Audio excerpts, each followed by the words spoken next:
Il a une capacité d'environ 1,5 milliard de mètres cubes. De ce plan d'eau situé à Bama, commune rurale du Oué dans la région des Hauts-Bassins, les pêcheurs qui viennent d'horizons divers en ressortent au quotidien avec des pirogues chargées de poissons.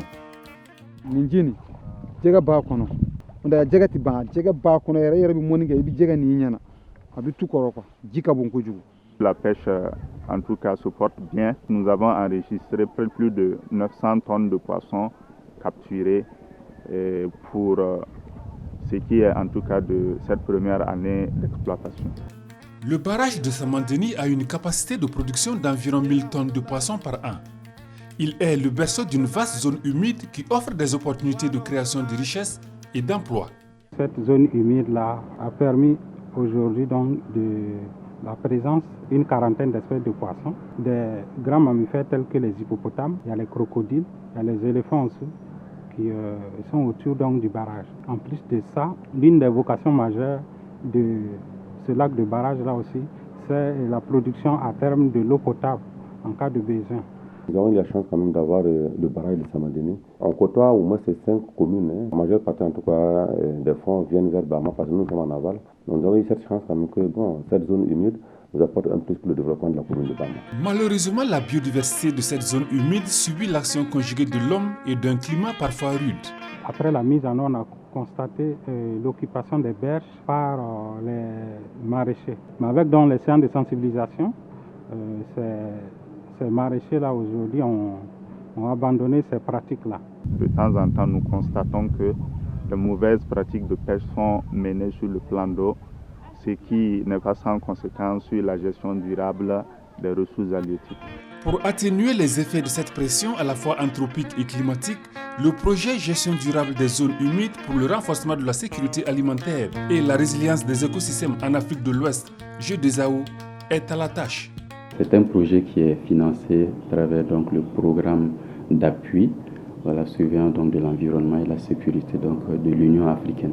Voilà. Et ce programme-là lui-même vise plus ou moins donc, à montrer l'apport donc, des technologies géospatiales pour donc, les défis donc, de développement donc, en Afrique.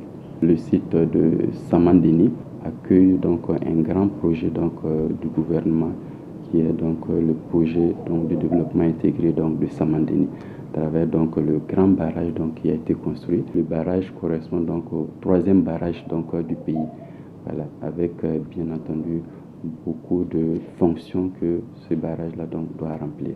Donc on peut imaginer le chamboulement donc, au point de vue environnemental et puis social dans cette zone-là.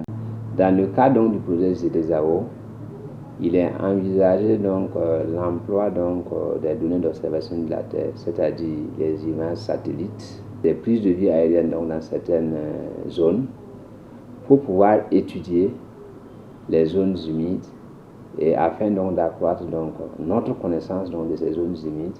Lorsqu'on parle donc des données donc d'observation de la Terre, c'est un ensemble effectivement donc d'éléments qui permettent effectivement aux utilisateurs ou aux structures en charge donc, de production ou de gestion de ces zones-là, d'arriver donc effectivement donc, à avoir une maîtrise de ce qui se passe sur ces zones humides-là à un instant donné. Si on étudie une zone humide cette année, au bout de 2 ans, 3 ans, on peut réétudier pour voir les changements qui existent. Est-ce que les gens ont cultivé beaucoup dans la zone et ils ont peut-être dégradé dans telle partie donc, de la zone humide? Est-ce qu'il y a d'autres phénomènes comme la jacinthe d'eau qui est en train d'envahir la plupart donc, effectivement, de nos plans d'eau? En fait, c'est des menaces. La végétation qui s'étend sur quelques kilomètres autour du plan d'eau constitue une véritable caverne d'Ali Baba, d'où plusieurs riverains et autres agents économiques des régions environnantes tirent l'essentiel de leurs revenus.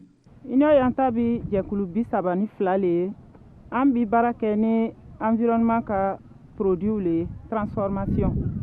Projet GEDESAO Sababura, nous sera qu'en demande sera qu'à moi sensibiliser ni jini sera qu'à lado, qu'à mieux. Avec que Sababu ya nous fana ka yiridenw bi den Congo kono, ambi anga matière première sera qu'à se qu'à barakenaye. Comme anga cha muso nubi muso keme kononton ani nani.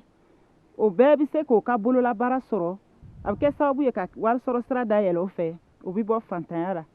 Avec le projet GEDESAO, nous allons pouvoir, en tout cas, dans un souci de co-gestion, former les acteurs pour, en tout cas, une meilleure gestion de ce patrimoine-là.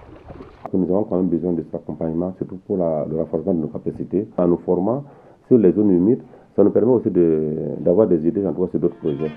Le projet GDESAO affiche l'ambition d'inscrire le site de Samandéni sur la liste des sites Ramsar ou encore site d'importance internationale au point de vue écologique, botanique, zoologique et hydrologique.